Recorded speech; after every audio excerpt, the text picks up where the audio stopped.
ಕಳ್ಳತನ ಮಾಡಿ ತಪ್ಪಿಸಿಕೊಳ್ಳಲು ಓಡಿದ ಕಳ್ಳನಿಗೆ ವಿಧಿಯೇ ಅಡ್ಡ ಬಂದಿದೆ. ಮೊಬೈಲ್ ಕದ್ದು ಪರಾರಿಯಾಗಲು ಯತ್ನಿಸಿದ್ದ ಕಳ್ಳನೊಬ್ಬ ಕೆಲವೇ ನಿಮಿಷಗಳಲ್ಲಿ ರಸ್ತೆಯಲ್ಲಿ ಜೀವ ಕಳೆದುಕೊಂಡಿದ್ದಾನೆ. ಹೃದಯ ಸಂಬಂಧಿ ಸಮಸ್ಯೆಯಿಂದ ಬಳಲುತ್ತಿದ್ದ ಕಳ್ಳನೋರ್ವ ಹಾಡಹಗಲೇ ಮೊಬೈಲ್ ಕದ್ದು ಪರಾರಿಯಾಗುತ್ತಿದ್ದ ವೇಳೆ ವಿಫಲನಾಗಿ ಬಳಿಕ ಕುಸಿದು ಬಿದ್ದು ಸಾವನ್ನಪ್ಪಿದ್ದಾನೆ. ಈ ಘಟನೆ ನಡೆದಿದ್ದು ಬೆಂಗಳೂರಿನಲ್ಲಿ.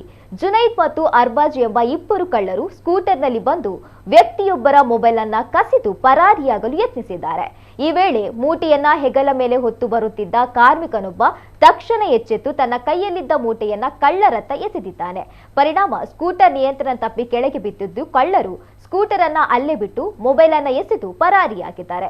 ಸಾರ್ವಜನಿಕರ ಕೈಯಿಂದ ತಪ್ಪಿಸಿಕೊಂಡು ಸ್ವಲ್ಪ ದೂರ ಓಡಿ ಬಂದ ಕಳ್ಳ ಜುನೈದ್ ತೀವ್ರ ಆಯಾಸಕ್ಕೊಳಗಾಗಿದ್ದಾನೆ. ಮೊದಲೇ ಹೃದಯ ಸಂಬಂಧಿ ಸಮಸ್ಯೆಯಿಂದ ಬಳಲ್ತಿದ್ದ ಆತ ರಸ್ತೆಯೊಂದರ ಫುಟ್ಪಾತ್ ಮೇಲೆ ಸುಧಾರಿಸಿಕೊಳ್ಳಲು ಕುಳಿತಿದ್ದ.